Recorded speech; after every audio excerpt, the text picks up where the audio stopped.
ಇವತ್ತು ನಮ್ಮ ಸರ್ಕಾರದ ಜನ್ಮ ಜಾಲಾಡಿದ್ರಿ, ಆಮೇಲೆ ಅಡ್ವರ್ಟೈಸ್ಮೆಂಟು ಕೊಟ್ರಿ. ಮೊನ್ನೆ ತಾನೇ ಗಾಂಧಿ ಹೆಸರಲ್ಲಿ ಒಂದು ಅಡ್ವರ್ಟೈಸ್ಮೆಂಟು ಕೊಟ್ಟಿದ್ರಿ. ಗಾಂಧಿ ಹಂಗೆ ಹೇಳಿದ್ರು ಹಿಂಗೆ ಹೇಳಿದ್ರು ಅಂತ ಹೇಳ್ಬಿಟ್ಟು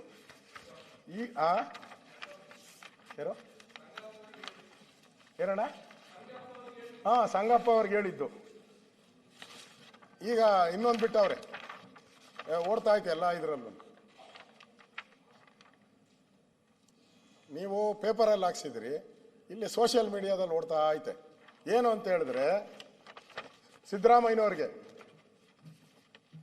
SC SP TSP ಹಣ ದುರ್ಬಳಕೆ ಮಾಡಿದ್ದು ದಲಿತರಿಗೆ ಮಾಡಿದ ಅನ್ಯಾಯ ಅಲ್ಲವೇ, ಸಂವಿಧಾನದ ಉಲ್ಲಂಘನೆ ಅಲ್ಲವೇ ಅಂತ ಸಿದ್ದರಾಮಯ್ಯನವ್ರು ಕೇಳ್ತಾ ಇದ್ದಾರೆ. ಸಿದ್ದರಾಮಯ್ಯನವರು ಸಿದ್ದಣ್ಣವ್ರಿಗೆ.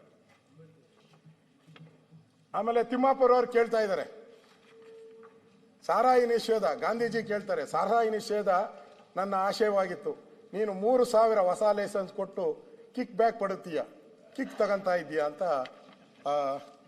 ಯಾರಿಗೆ, RB ತಿಮ್ಮಾಪುರ ಅವ್ರಿಗೆ ಕೇಳ್ತಾ ಇದ್ದಾರೆ. DK ಶಿವಕುಮಾರ್ ಅವ್ರಿಗೆ ಭಗತ್ ಸಿಂಗ್ ಕೇಳ್ತಾ ಇದ್ದಾನೆ. ಭಗತ್ ಸಿಂಗ್, ದೇಶ ಸೇವೆಯೇ ನನ್ನ ಧರ್ಮವೆಂದು ಪ್ರಾಣ ತ್ಯಾಗ ಮಾಡಿದೆ.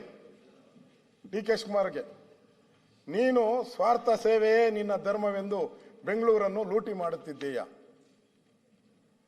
ಕೇಳ್ತಾ ಇರೋದು.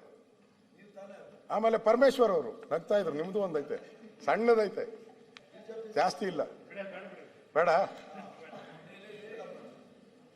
ನಾನು ಆಜಾದ್ ಹಿಂದ್ ಸೈನ್ಯವನ್ನ ಕಟ್ಟಿದೆ, ದೇಶದ ರಕ್ಷಣೆಗೆ ಆಜಾದ್ ಹಿಂದ್ ಸೇನೆಯನ್ನ ಕಟ್ಟಿದೆ. ಬ್ರಿಟಿಷ್ ಸುಭಾಷ್ ಚಂದ್ರ ಬೋಸ್, ಸಾರಿ ಏನೋ ಬೇರೆ ಹೇಳಿದ್ನ, ಸುಭಾಷ್ ಚಂದ್ರ ಬೋಸ್. ಇರಪ್ಪ, ಇಲ್ಲೇ ಗೊತ್ತಾಗೋಯ್ತು ನೋಡ್ರಿ, ಸ್ಪಾನ್ಸರ್ ಸ್ಕೀಮು ಅಂತ. ಅಶೋಕಣ್ಣ ತಪ್ಪೋದಿದ್ರೆ ಹಿಂದೆ ಸರ್ ಮಾಡ್ತಾವ್ರು. ಹೌದು, ಕರೆಕ್ಟ್ ಐತೆ. ಸಭಾಧ್ಯಕ್ಷರೇ, ನಾನೇನ್ ಹೇಳ್ತಾ ಇದ್ದೀನಿ, ಸೋಷಿಯಲ್ ಮೀಡಿಯಾ ಬಿಜೆಪಿ ಸ್ಪಾನ್ಸರ್ ಅಂತ ಅಷ್ಟೇ. BJP sponsor. ಮೊನ್ನೆ ಮೂಡಾ ಕೇಸ್ ಬಂದಾಗ ಕೋರ್ಟ್ ಕೇಸ್ ಬಂತು, ಏನಾಯ್ತು? ಯಾವ್ದೋ ಮೀಟಿಂಗ್ ಅಲ್ಲಿ ಇದ್ರಿ. ಅಶೋಕಣ್ಣ ಏನಾಯ್ತು? ಹೋಗಪ್ಪ ಆಚೆ ಹೋಗ ಅಂತ. ಇಲ್ಲ ನಾ ಒಂದೇ ಒಂದ್ ನಿಮಿಷ ಅಂತ ಕಿವಿಯಲ್ಲಿ ಓದ್ಬಿಟ್ಟು. ಏನಾಯ್ತು ಏನಾಯ್ತು?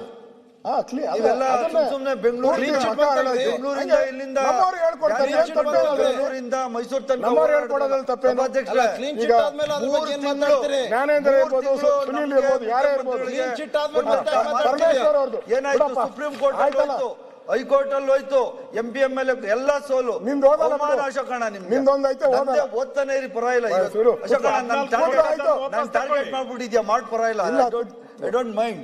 14 ಸೈಟ್ ಕೊಟ್ಟದನ್ನು ಸುಮ್ಮನೆ ವೇಸ್ಟ್ ಅಲ್ಲ. ನೀವೇ ದೊಡ್ಡವ್ರ ಹಂಗಾರೆ? ಸರಿಯಾಗಿ ಹೇಳು, ಸುಪ್ರೀಂ ಕೋರ್ಟ್ ಜಡ್ಜ್ ಅದಕ್ಕಿಂತ ಬೇಕಾ? ಇರಪ್ಪ, ಸುಮ್ನೆ ಹೇಳ್ಬಾರ್ದು. ನಿಂದು ಮುಗಿಸಿದ್ದೀನಿ ನಾನು, ಬಿಟ್ಬಿಡು. ಮುಗಿಸಿದ್ದೀನಿ, ಆಯ್ತಲ್ಲ. ನನ್ ಟಾರ್ಗೆಟ್ ಮಾಡಿದ್ಯಾ? ಮುಗಿಸಿದ್ದೀನಿ ಅಂತ ಟಾರ್ಗೆಟ್ ಅದು ಎಲ್ಲಾ ಪತ್ರಿಕೆಯಲ್ಲೂ ಬಂದ್ಬಿಟ್ಟಿದೆ.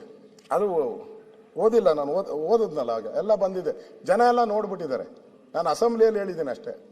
ಇಲ್ಲಿ ಸುರೇಶ್ ಇವರು G ಪರಮೇಶ್ವರ್, ನಾನು ಆಜಾದ್ ಹಿಂದ್ ಫೌಜ್ ಸ್ಥಾಪಿಸಿ ಬ್ರಿಟಿಷರ ವಿರುದ್ಧ ಹೋರಾಡಿದೆ, ಆದರೆ ನೀನು ರಾಜ್ಯದ ಕಾನೂನು ಸುವ್ಯವಸ್ಥೆಯನ್ನು ಹದಗೆಡಿಸಿ ಗೃಹ ಇಲಾಖೆಯನ್ನು ಭ್ರಷ್ಟರಾಗಿ ಮಾಡಿದ್ದೆ. ಇದು ನೋಡಿ, ಅವ್ರ ಮೇಲೆನೆ ಈ ರೀತಿ ಮಾತಾಡ. ಹೌದು, ಸೋಷಿಯಲ್ ಮೀಡಿಯಾದ ಬಂದೆ. ನಾನು ಬೇಡ ಅಂದೆ, ಹೇಳು ಅಂತ ಹೇಳಿದ್ರು, ಅವರೇ ಹೇಳಿದ್ರು. ಅದನ್ನ ಸ್ಪೋರ್ಟಿವ್ ಆಗಿ ತಗೊಂಡಿದ್ದಾರೆ ಅವರು, ನೀವು ತಗೊಂಡಿಲ್ಲಲ್ಲ ಅದನ್ನ. ಇದು ಆಮೇಲೆ ಬೇಕಾದಷ್ಟು ಸೋಷಿಯಲ್ ಮೀಡಿಯಾ ತಗೊಂಡು ಮಹಿಳೆಯರ ಸಬಲೀಕರಣಕ್ಕೆ ಅಧಿಕಾರ ಕೊಟ್ಟವ್ರು. ಇರ್ಲಿ ಸರ್ ಅಧ್ಯಕ್ಷ, ನಾನು ಅಸೆಂಬ್ಲಿಯಲ್ಲಿ ಓದ್ತಾ ಇದ್ದೀನಿ, ನಾನೇ ಬರ್ದಿರೋದಿನ್ನ ಸೋಷಿಯಲ್ ಮೀಡಿಯಾಗೆ ಹಾಕ್ತೀನಿ. ಸೋಷಿಯಲ್ ಮೀಡಿಯಾ ಹಾಕ್ತೀನಿ. ಇದು ಅದ್ರ ಮೇಲೆ ಅಷ್ಟು ತಲೆ ಕೆಡಿಸ್ಕೊಳ್ಳೋದು ಬೇಡ. ಏನ್ ಸಮಸ್ಯೆಗಳದು ಅದ್ರ ಮೇಲೆ ಬೆಳಕು ಚೆಲ್ರಿ, ಸುಮ್ಮನೆ ಇದನ್ನ ಟೈಮ್ ಪಾಸ್ ಆಗ್ತದೆ. ಏನಾದ್ರೂ ಬಾಧ್ಯತೆ ಇರ್ತದೆ. ಸನ್ಮಾನ್ಯ ಅಧ್ಯಕ್ಷರೇ, ಇದಾದ್ಮೇಲೆ ಇನ್ನ ಸುಮ್ಮನೆ ಹೇಳದ್ನಪ್ಪ, ಅದಿನ್ನ ಹಾಕಿಲ್ಲ, ಹಾಕ್ತೀನಿ, ಇವಾಗ ಹಾಕ್ತೀನಿ. 2.5 ವರ್ಷ ಒಂದ್ ರೀತಿ ಕಾಂಟ್ರಾಕ್ಟರ್ಗಳದ್ದು ಬಂದಾಗ ಈ ಸುದ್ದಿಗೆ ಬಂದಿದ್ದೀನಿ ಅಷ್ಟೇ ನಾನು.